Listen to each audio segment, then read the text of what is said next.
and they're very like beachy vibes. Yeah. Woman. Testing. She changed one of her songs, and I get it because her song is about being a little girl and just wishing that she had a boyfriend. And it's seriously endearing. It's like edgy. It's not like cheesy by any means. But she changed it to be more like androgynous. I don't like inherently have a problem with that, but I'm like, I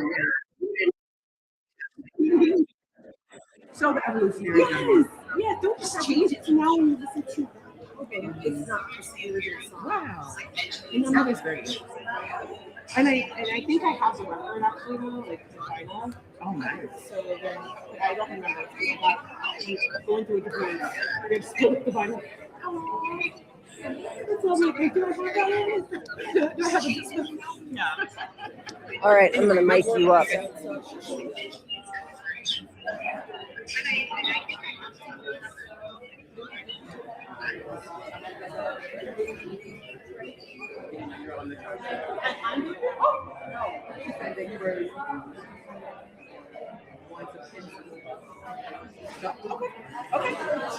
Okay, we're rolling something right now. Okay. Jennifer's never done it. Okay, who's Jennifer? Sure. Right. I'm gonna mic you up. Oh, okay. Put this right here. Is that okay? Sure. I always love mic me up. Feels really official. All right. Now I'm afraid of what I should say. Awesome. Like, they're listening to me. That's how I was like before the event. I was like, all of this could be heard right over there. Right? Like, gotta make sure I say good, nice things. Yeah, like you. Come on. Yeah, no, it's ingrained in me, I think. All right, I'm gonna go find my coffee. I put it down somewhere. I think we're getting ready. Did I put it here? I did put it here.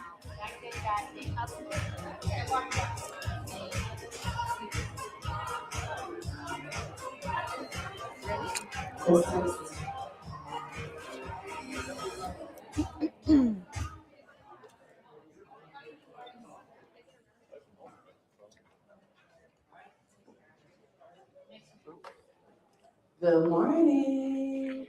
Good Are y'all awake morning. yet? It doesn't sound like it. Good morning. Good morning. There we go. Somebody on my left is really awake. I love it. Well, welcome to Creative Mornings. Hold on, I'm just finding my necessary words to say so I don't get fired. Fired for my volunteer role. Exactly. But my name is Muse, and I'm one of the volunteers in Creative Mornings. And welcome here to Phoenix Forge for yet another amazing creative morning. So, just to give you an overview of the day, I'll be introing you and thanking some people. We'll have our main speaker. We'll have a little Q&A after that. And then you'll get a chance to do your 30-second shout outs. If there's anything happening in your neck of the woods, then you'll be able to speak to that. Also, coming up around town, I'll inform you of some really dope things that we should be checking out and supporting other creatives on. And at the very end, before you leave, don't leave. You want to take a photo and commemorate the day. Cool? Cool. All right, y'all still waking up. That's cool. That's cool. All right. So at Creative Mornings, this is a global organization, and we are now in 250 plus countries. 255 chapters, 70 countries, 20,000 attendees per month. Give it up for yourselves. Clap it up, clap it up. 13,000 talk online and 15.3 million video views. So not only do we do in person, we also stream live to our YouTube accounts as well around the world. So we want to make sure that we thank our global sponsor. Adobe has returned as a global partner as they recognize the impact Creative Mornings is having on the global ecosystem of creativity, and they're committed to support creatives all around the world.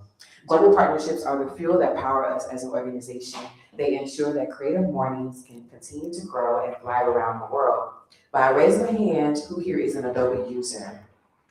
Ooh, yes, make sure you, when you post about this, tag Adobe so they'll know we're doing our job. And we're helping to make sure that we are spreading the Adobe words. What's happening? Okay. Our Level Up series with Adobe is back with more ways to help you level up in your creative career. These free online workshops cover topics like polishing your portfolio, job searching, making AI work for you, and finding freelance clients and more. And we'll put the link in our follow-up email that we send out post-event.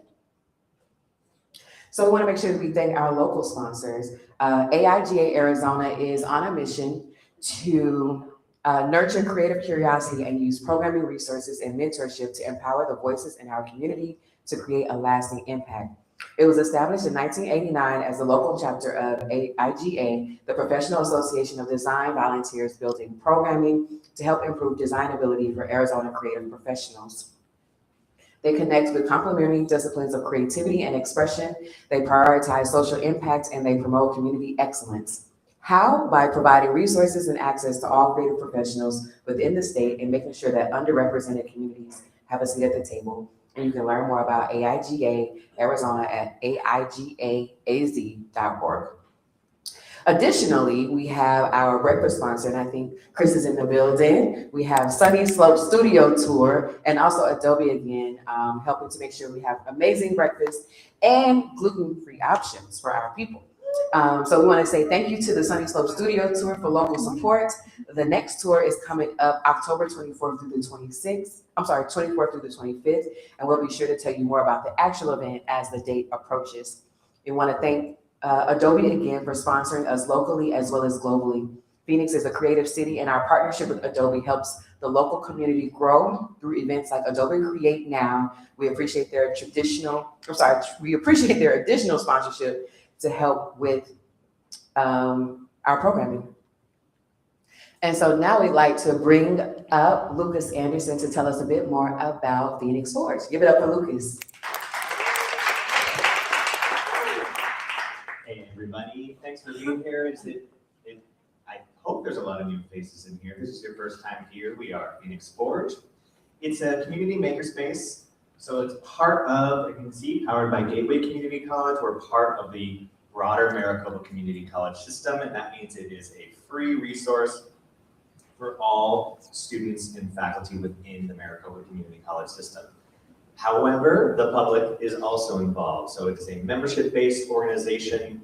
So you pay a monthly membership and you get access to the whole space. It creates this wonderful community of students, of teachers, of artists, of professionals, of hobbyists, of people who just like to make weird stuff, all come together and make weird stuff. So I'm gonna give a tour, I think, after everything. So if you wanna stick around after the event and after the talks, I'm happy to walk you around, but we've got woodworking, metalworking, jewelry, laser cutters, large format printers, textiles, electronics, all sorts of stuff. So stick around, I'm really glad you're here. Thanks for being here. And again, if you didn't hear me before, the bathrooms are down the hall and to the left.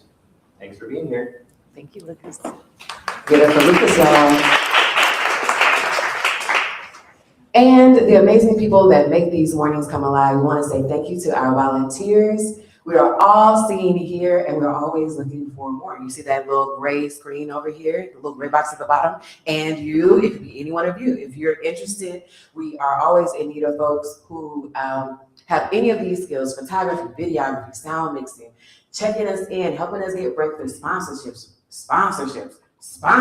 If any of you would love to help us get with any of this, musical guests, because we would love to have you wake up to some really dope vibes as we continue to curate these experiences. So if that speaks to your heart, your soul, your spirit, we would love to talk to you after the event, or feel free to respond back to the emails that we send out post-event. And there's an email here for you to capture as well. It's phoenix@creativemornings.com, or feel free to just talk to one of us at the end. Now we will have Hildy come and give us our Creative Mornings manifesto. Give it up for Hildy. Can I borrow this again? Because that way I'll remember things I have to say. Everyone is creative. A creative life requires bravery and action, honesty and hard work. We are here to support you, celebrate with you, encourage you to make the things you love. We believe in the power of community. We believe in giving a damn. We believe in face-to-face connections, in learning from others, in hugs and high fives. We bring together people who are driven by passion and purpose, confident that they will inspire one another and inspire change in neighborhoods and cities around the world. Everyone is welcome. We're so glad you're here. Thank you, Hildy. Give up for Hildy. One second. Have a runaway pointer. This month's theme is Ember, and it was chosen by our Poseville chapter in Washington and illustrated by Sarah Gordon. What Ember is quietly growing inside you, and what new fire will it ignite in your life?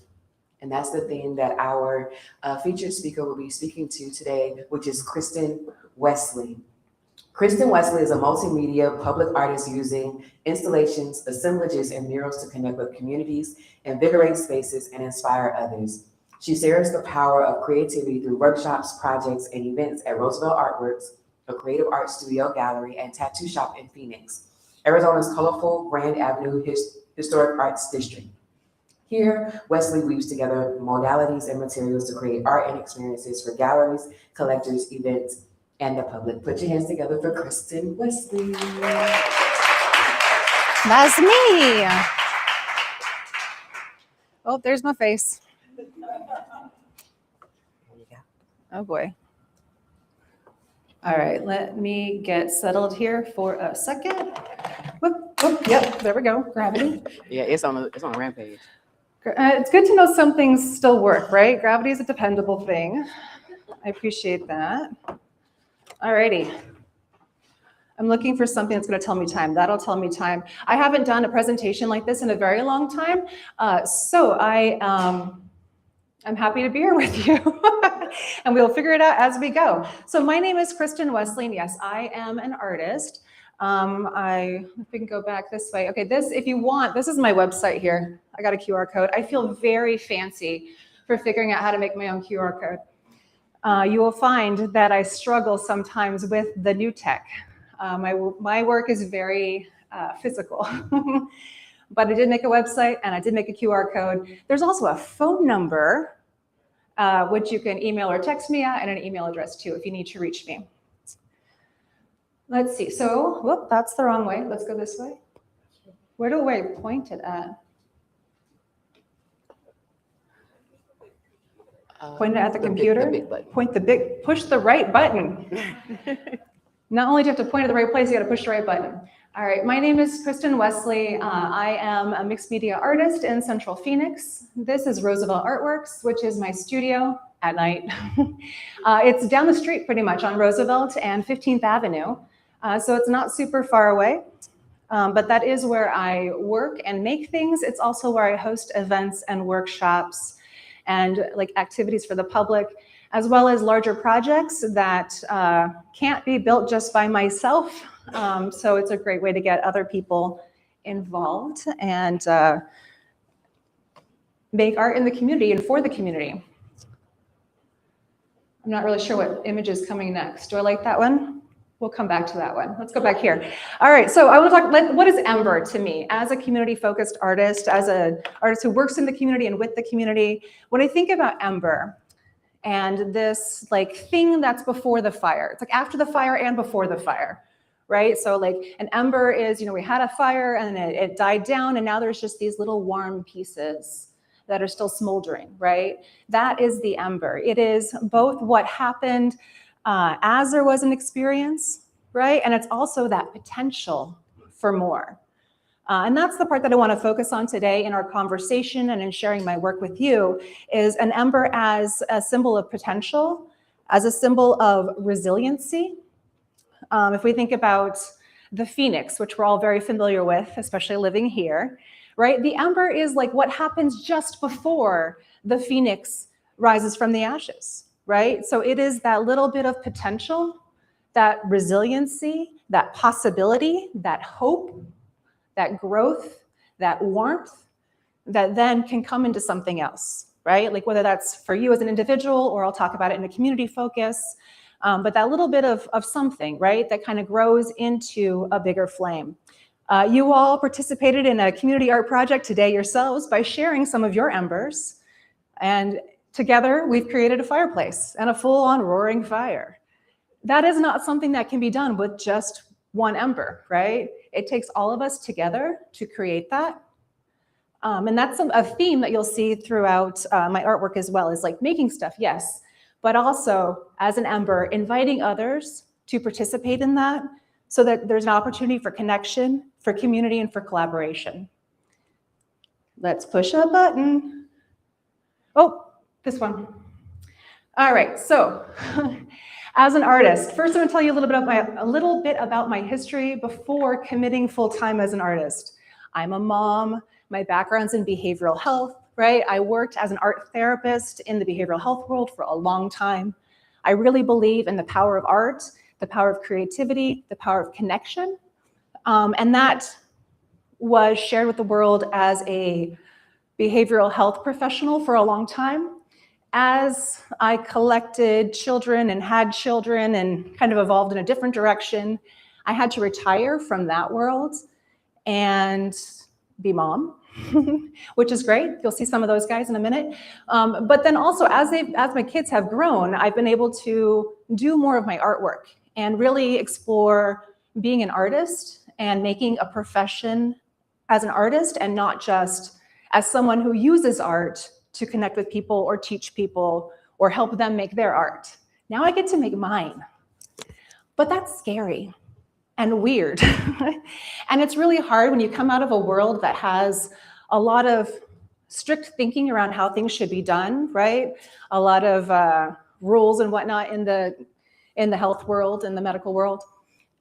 So one of my first granted art projects, I wrote out as a joke. And I apologize now for the crassness of this morning, but it's basic. This is a chicken. A male chicken is called a cock, right? And so we erected this cock, and you can guess where the verbiage goes from there, right? But it's all a play on words in the double entendre about a large wooden giant chicken structure. But because of the humor related to that, I was able to get someone to pay me money to make this thing. And it was quite fun to create it. It was an example of, I don't know if it's a good thing or bad thing about me, but I tend to take on a little bit more than I can chew, including this. And so I get to ask my friends for help. And so it becomes a collaborative effort to make these things together. I brought this one as an example of, being willing to fail, right? Being brave, but then also an ember, because it traveled around community art. It went to an event, and then it traveled around through town, and then we lit it on fire. It's ephemeral art. And then this is also Ember, right? I started at 9:10. I just wanted to make sure. I've already talked that long. Holy crap. All right, we got to get going then. So anyway, that was the first one. It's funny. We lit it on fire. And then that began this whole series of wooden sculptures. These are the friendly flowers. And there's 126 of these that have traveled throughout the Southwest, bringing joy to other people. They're silly, they're goofy, they're made from recycled materials. My kids were helpful when they were younger. But those also have traveled around. And in terms of embers and things that grow and spawn other things, right? They have also, here, we keep traveling. Oh, this one, we broke, right? And so now we're using like the stems to make art and not just the faces. COVID time period, we evolved into other things. We have UV reactive ones. But what I like about this project is it inspired other people to create their own artwork with my artwork.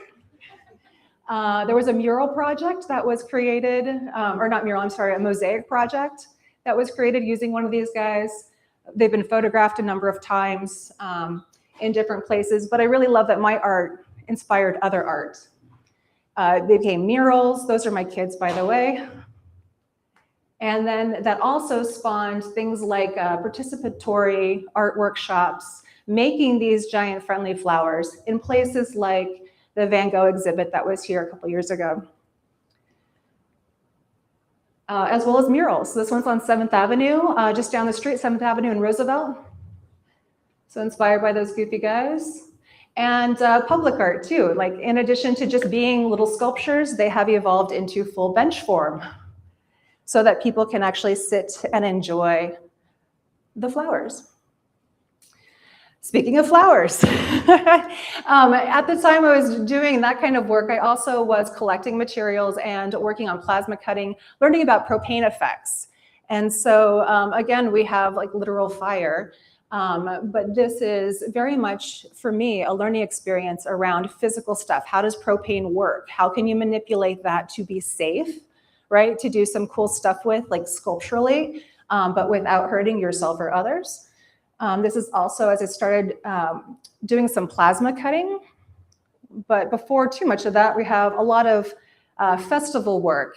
These are pieces, this is called Flower House, and it is a grain storage, I believe, with a bunch of found object materials that have been welded to it. It's on the back of Jake, this really cool truck, and it's been to a number of different festivals and events. We have flame effects here, right? And the metal flowers that are created from repurposed barrels and some bubbles. Who doesn't love bubbles? And then this project, this is up at Arcosante. It was done for the Convergence Festival. This is a found object art project. We dug this truck out of, it was buried in, it had been there since the 70s. We dug it out, cut the axle so we could tow it.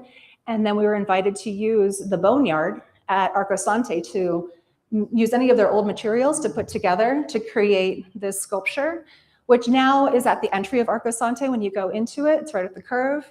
Prior to that, it was an activation site for festivals, and it had fire effects on it and bubbles and whatnot as well. But in terms of Ember, right, we're thinking about potential. We're thinking about resiliency. We're thinking about hope. Here is this truck that was stuck in the mud that now became this sculpture and this like entry point to the Arcosante facility. When I think about Ember and that invitation for collaboration, connection, and community, one of the things that I've done in relation to that is an event called Ignite. And Ignite, does anyone know what Burning Man is? A couple people.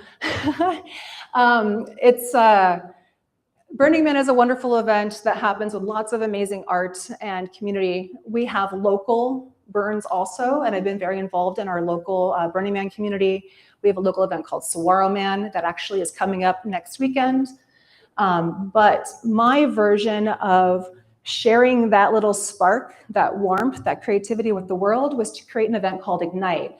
And Ignite was the first recognized art experience from the Burning Man organization. It was inspired by the Smithsonian exhibit that happened a couple years ago, but it's like Phoenix's version of sharing the work from local burners with our general community and helping them understand a bit more about what Burning Man is and the culture and the artwork related to that. This now is an annual event that functions as a pop-up experience. It has, I'm no longer in charge of it. I've given it away to other people to facilitate, but it still happens annually and not always here. We did an event in Wilcox, Arizona last year to help share this kind of stuff, this artwork and thought process with them. And I believe our Phoenix area event will be in October. These are more pictures from Ignite, family friendly, lots of art, some fire, lights, hula hoops, lots of people. I'm talking, that's probably the last time I held a microphone. All right, more fire, more repurposed stuff, more hope, more resiliency. This is our Phoenix piece that is created from repurposed metal. There's like saw blades and things in there, all sorts of stuff that I guess came from a transmission. I've learned a lot about cars because of the junkyard. And this too has been a piece that traveled to different events. It was commissioned specifically for Full Moon Festival, which is I guess they're not happening right now, but it's a local arts festival with 5 stages and a lot of instances. But we were very excited to create this piece of art for them, specifically for that event. But the agreement was, we'll make this for you, but then you take it and have it travel to other events so that we continue to share this work and, I don't know, idea of phoenixes and evolution and whatnot with more folks than just, the one setting. Oh, wrong button. Here we go. Let's see. So resiliency, growth, warmth. I made these fire pits for some other events when this stuff, like running your own propane, can get really scary when you want to like turn your stuff over to somebody else. Say there's like a long-term event and they got to turn it off and turn it back on again. Well, this is custom built, and I don't necessarily trust anybody, like our end user, right, to like know exactly how to manage like the guts of this. However, people make fire pits. So I created, this is a request to make Burning Man-esque fire pieces, but we've used the prefab fire pit here. So it literally on the other side has an on-off button, right? And a really understandable propane tank like your barbecue. And then these 3 pieces also have traveled around. Here we go, it's fire. This is Burning Man. They went there too. All right, so plasma cutting. I want to talk about that because it is about warmth and fire, right? Embers. But it's also like something I'm really passionate about. I really love plasma cutting. Plasma cutting is in the welding metal fabrication world, but it is not sticking things together, it is cutting them apart.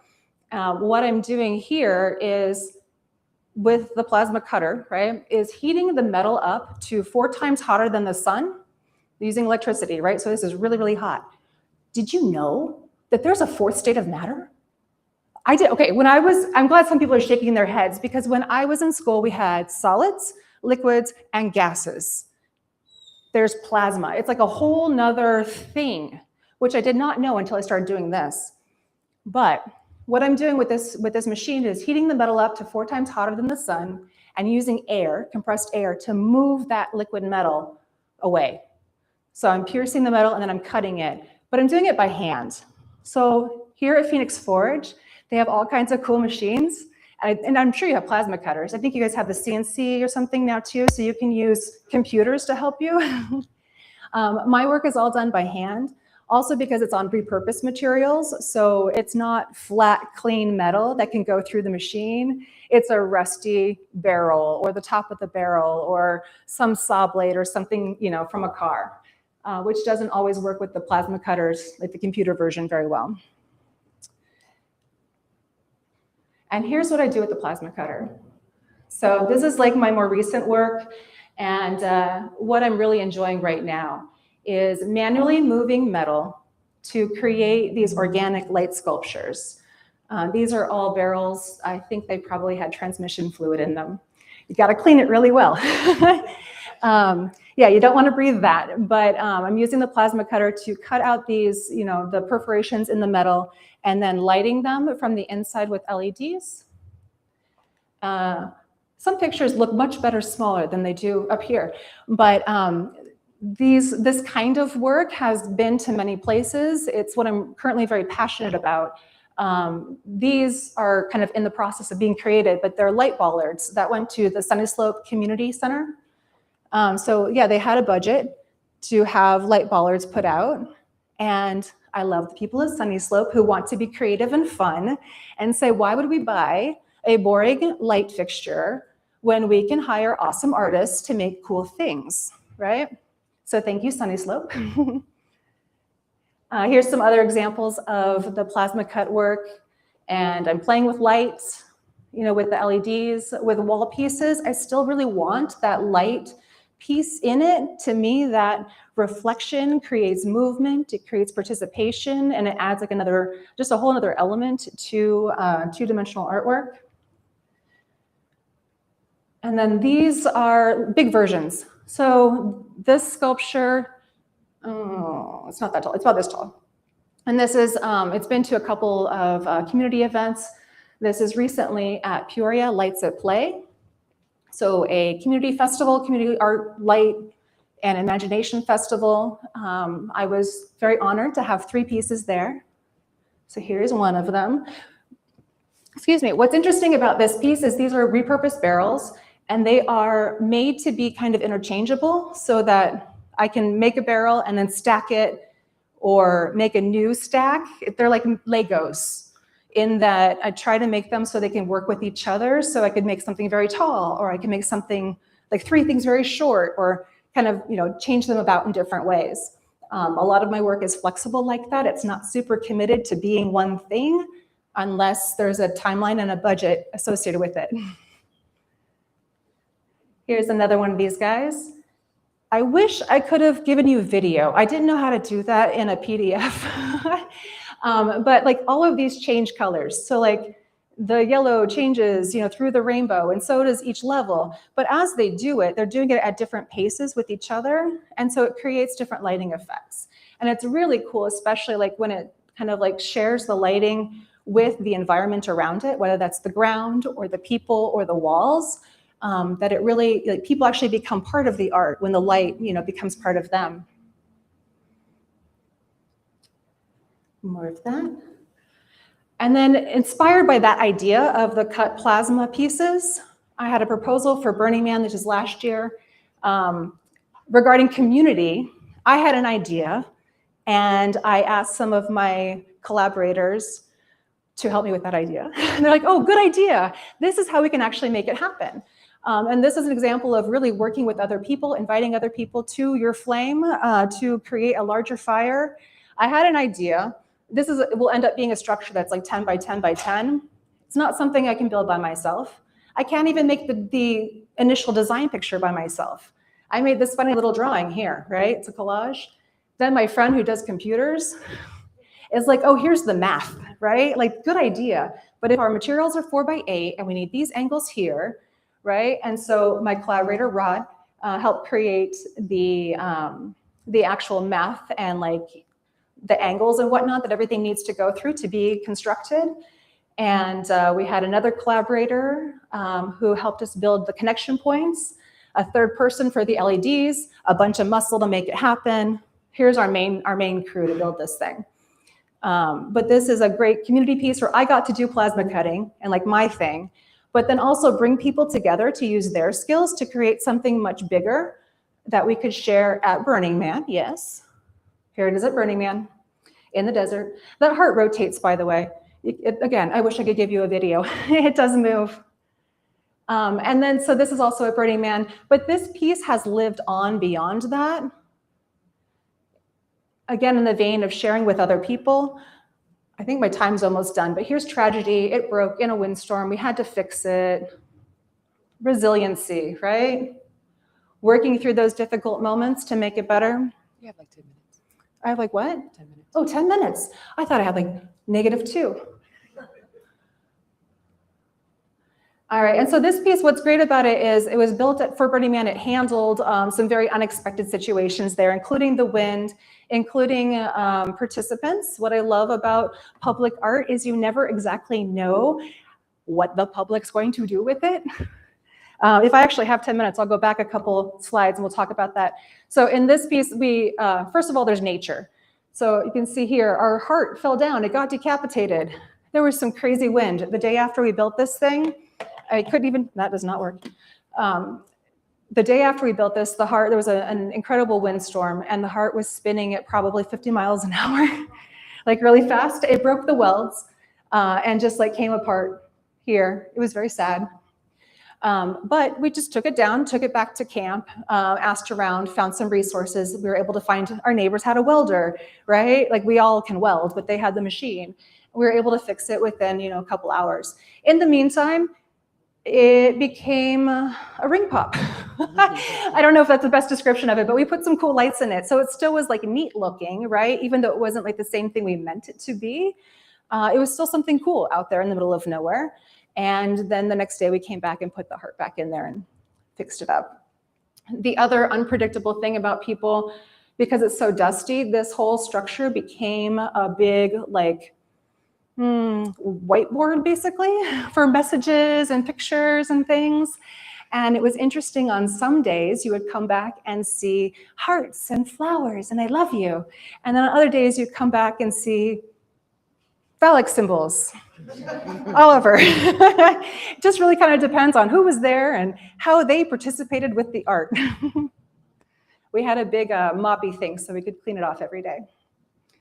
All right, so this piece, because we went through the whole process of building it for Burning Man, we have it, right? And we want to keep sharing it with the world. One of the things I like about this piece of artwork in particular is the theme behind it. Like it's called Altar of Alwyn. Alwyn is a Gaelic term for inspiration. And it's a bit more than like the word we use for inspiration. It is almost like a life force that kind of runs through all of us and connects us. And so this is, I don't know, sort of my exploration of Alwyn, of inspiration, of bringing people together. But then also, there's mirrors, right? It's all translucent, double-sided mirror. So hopefully it is also a reflective space and an opportunity for people to become part of the art, to walk inside it, to participate with it, to see themselves in the mirror, to see the art with them and them with the art, because they are art, we are art. But then also my hope is that it was inspiring to them, and that sort of feeling that could be kept with them and taken beyond that moment. Much like the light in the infinity mirror keeps going and going and going, right? We want the inspiration to continue throughout. So this piece was at the Alt Festival, Art, Lighting, and Technology in Mesa, and then just last weekend was in Peoria for our Light at Play was that event. Very family-friendly, light-based, lots of projection artwork, and then my sculptures were there as well. But really super fun to see the families come out and the kids, involved in the heart and like seeing their reflections in the mirror. That's the kind of thing to me that makes me want to build more stuff, is like seeing other people get excited about it and like hearing the, oh, wow, right? Like when folks are walking up to things. And so here's the heart from the center of the Altar of Alwyn, hopefully encouraging you to share your inspiration, to keep that ember of creativity alive in your own lives. Remembering your own potential, resiliency, growth, hope, and warmth. Thank you.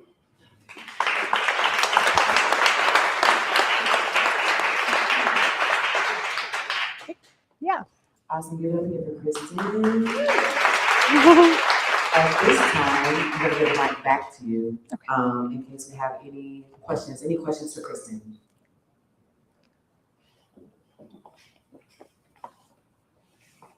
Yes, please. Did you go ahead?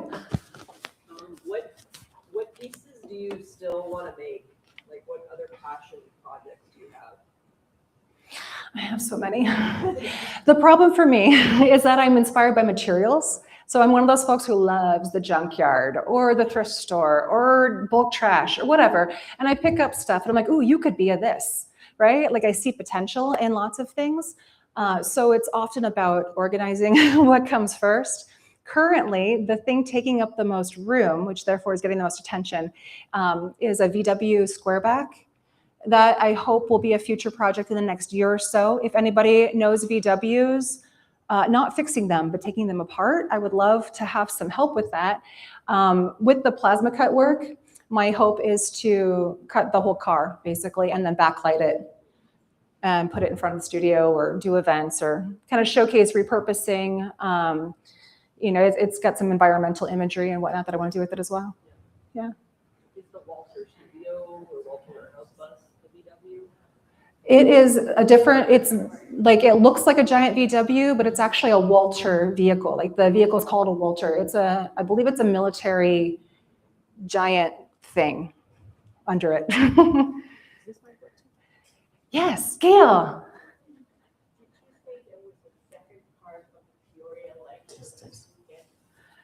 I don't know. I mean, I know the city of Peoria does a lot of different events, and I'm really excited to learn about a lot of their stuff because I actually grew up out there.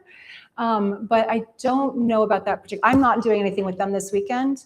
There might be something available like on their website or their own materials. Yeah. For Peoria? But something, like some other place.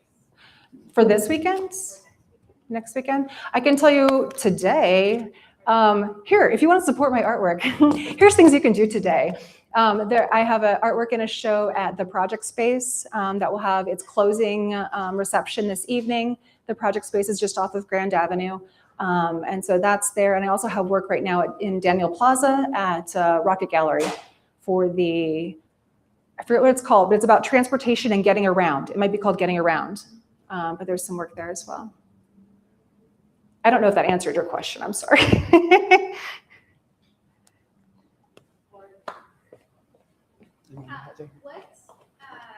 said you started out in art therapy and things like that. What is your background before that? Like, were you always into art growing up as a kid? Like, how did you choose art therapy before leaving art therapy and just getting into pure fine art?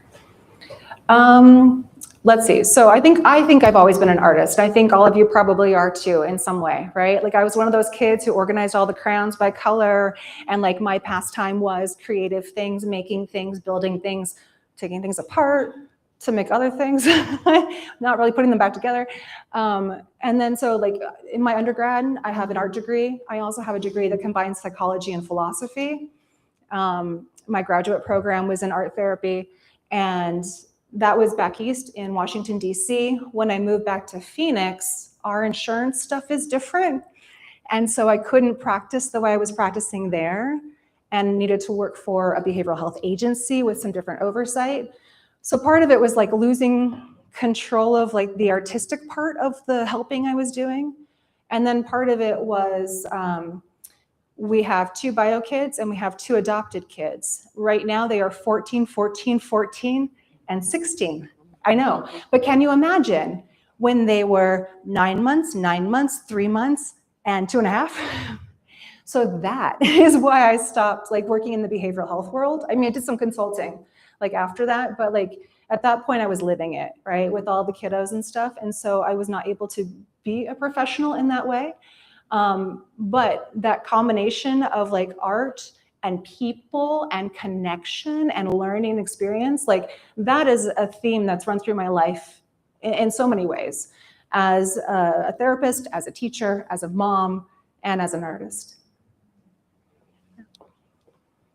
We have a question online. How long does it take to finish a plasma cutting sculpture, and also what type of metals can you plasma cut? Ooh, technical questions. Fun. I'm sure lots of metals can be cut with a plasma cutter. It just really depends on how good you want your cut to look, what kind of tool you're working with. It needs to be something that is magnetic, essentially, to get the to conduct the electricity. I use steel. I prefer like a mild steel. I use a lot of repurposed materials, which seems like it would be less expensive, but there's more time investment there because I have to prep it. Like I need to get that transmission fluid out of it. I got to get the paint off of the barrels, that sort of thing. So my time is spent doing that in a lot of ways before I get to even plasma cut. I also batch my work. So like if I'm going to take out the plasma cutting tools, I try and do, a whole day of just that. So to complete an entire sculpture, I mean, like if we're talking about concept to design, to like doing the thing, to cleaning up the thing, to double checking all the things, I mean, it could take weeks, right? But also if my deadline is tomorrow, I will figure something out. I hope that answers your question. Thanks, online person. Hildy. Oh, I'm sorry, Pete. Pete's got a microphone too. Yeah, Do we? I'll go quick. Mine piggybacks off the plasma cutter. Yeah. You obviously own one. How much do they cost, and how long do it take you to learn how to use them? You're probably still learning, but also what's the entry level in terms of learning how to cut? Okay, a couple things. I first experimented with the plasma cutter in art school, right, at ASU in the sculpture department. And so did a lot of like, kind of introduction to all these different tools. And I just fell in love with the idea of like, it's an empowering sort of feeling to be able to move metal, right? And take something that's like hard and industrial and make it looser and more organic. The tool that I use specifically, and here's where they should give me money, is a Hypotherm PowerMax 30 Air. It is a very high quality tool. It is American made. Parts are accessible in the States. Probably retails about $2,000-3,000 right now for that tool. But the benefit of the PowerMax Air is the 30 is that it has an onboard compressor. So I don't need like the giant compressor that you would typically need for running a plasma cutter, which makes it portable and something I can use in my backyard. It also can run off 220 power or 110, depending on what I'm doing or what metal I'm working with. So, I mean, like if you want to try it out, I would say go to Phoenix Forge and talk to them about plasma cutters and like see what you like, and then kind of research stuff further, because it can be a huge investment. Typically, the plasma cutter requires a giant air compressor at a certain like amount of pressure to like move all that air through. My particular tool has that built in, which makes it pricey, but also possible. Yeah, for sure. Do you want to come use it sometime, Yeah, like it's one of the, like I will do lessons in teaching and all of that also. Again, Hypotherm should pay me, but it's because I believe that it's important to learn things and to try different stuff. And I want to share things I like with people who want to experience that. What happens to the plasma that melts out or whatever? What do you do with the waste? Isn't that wild? So there's two kinds of waste that basically come off of this. There's like the drop, right? The negative space, the piece that comes out. And typically I hold on to them because I'm going to make something out of it. I have boxes and totes, and I mean, maybe I will. But so there's like, that piece that comes out, the negative space. But then the metal that's actually moving, right? It can be kind of stuck on the sides and you got to clean it off. Excuse me. It's also those sparks that you saw, right? Like that's the hot metal in the air. But it goes on the ground. It's like a metal dust. I notice it most when I check the batteries in the security cameras because they have magnets on them, and all of the magnet spots have that black metal dust, which is it's in the air, right? It's like it's going down typically because it's heavier than the air is, but it does actually go high enough to get into the magnets of the security cameras. It's important to not breathe it because you don't want it to go into you, right? Got a question over here. Hi. So, have you ever had a long-term creative block? And if you did, how did you reignite your passion? Ooh, that's a good question. I don't know that I've had long-term creative blocks because I'm one of those people who has so many ideas that it's really about the time and place for that idea to become real. When I have a creative block, or say there's like something that needs to happen, like a project that's proposed or whatever, like not that I have a project, but just, hey, here's an opportunity. I'll often look through my old sketchbooks or like my old records of things I've done in the past. I keep a running list of kind of ideas or little sketches of things. Okay, this is where I get to sound crazy. There's a particular sketchbook that I like because I keep a regular sketchbook, not in terms of drawing regularly, but just here's where my brain is at today. And it's like my loose paper or whatever, like, okay, I'm thinking this, or I need to do that, or I'm planning this, or here's a doodle for that. And they're chronological, and there's got of them that just line up.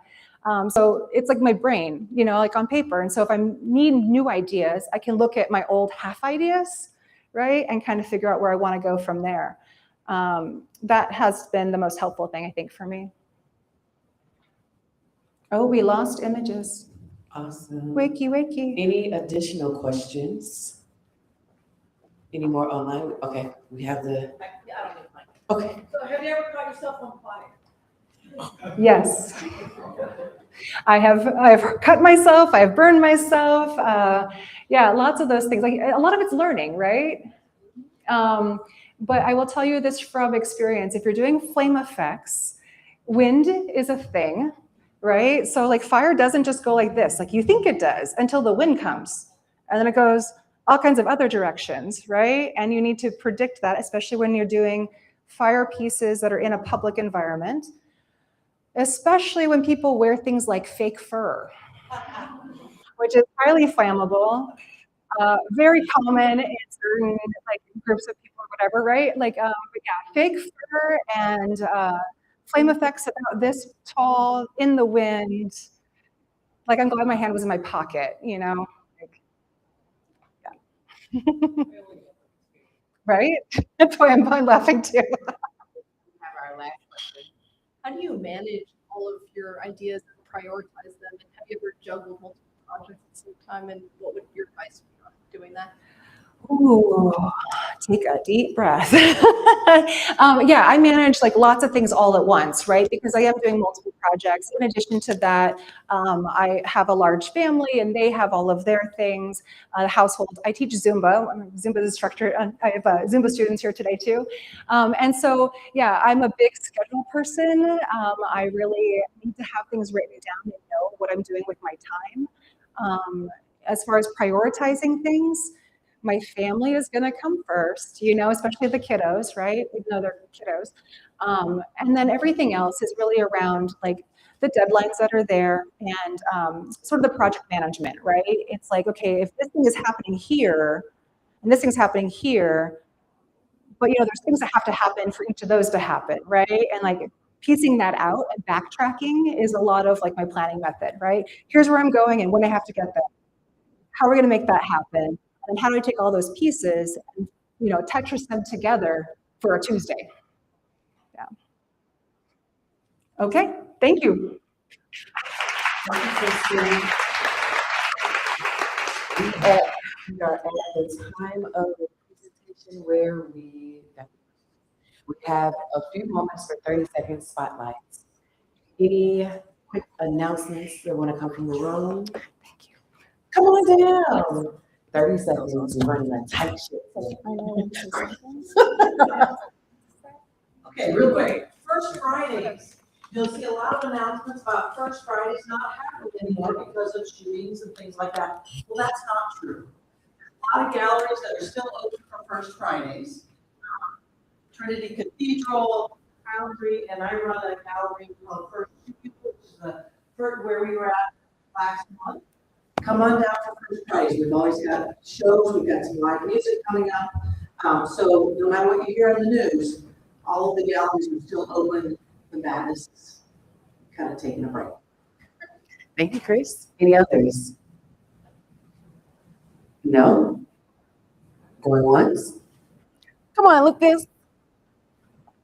Well, I will come to our Creative Entrepreneurship event on April 30th, but the reason why I'm spotlight is we're looking for a videographer to record that because we have grant requirements. So if anybody is interested, knows someone, let me know. Thanks. Also come. It's free. Awesome. One more, come on.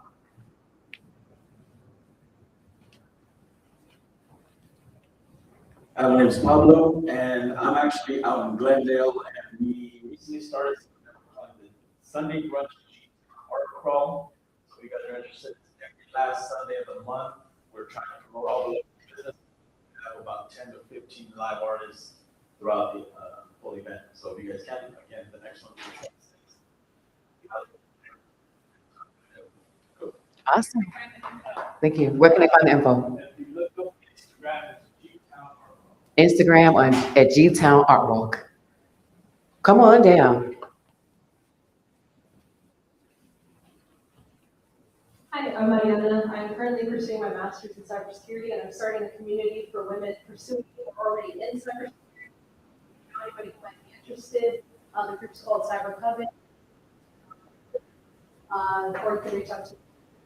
Awesome. I'm so proud of you. Any others? No? Okay. Make sure to share any information that you're sitting on with your neighbor, because I know there's some more things happening. Coming up around town that we want to make sure that we highlight. Holding, scroll, scroll, scroll.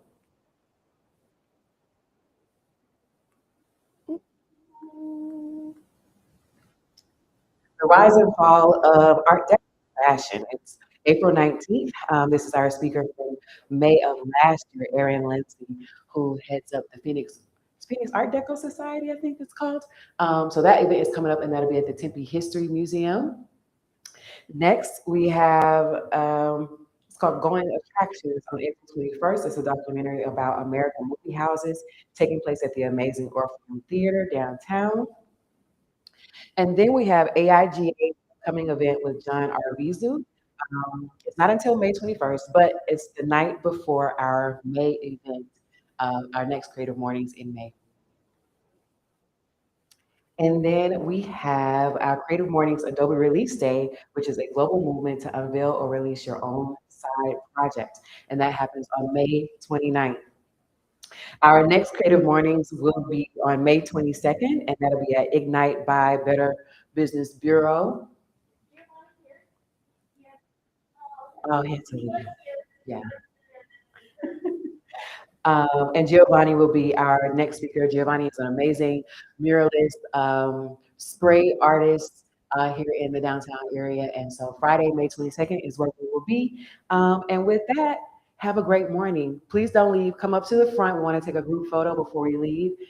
Be sure to mix, mingle. Tell somebody about Creative Mornings. We'll see y'all next month. Cool? Awesome. Have a great day, y'all.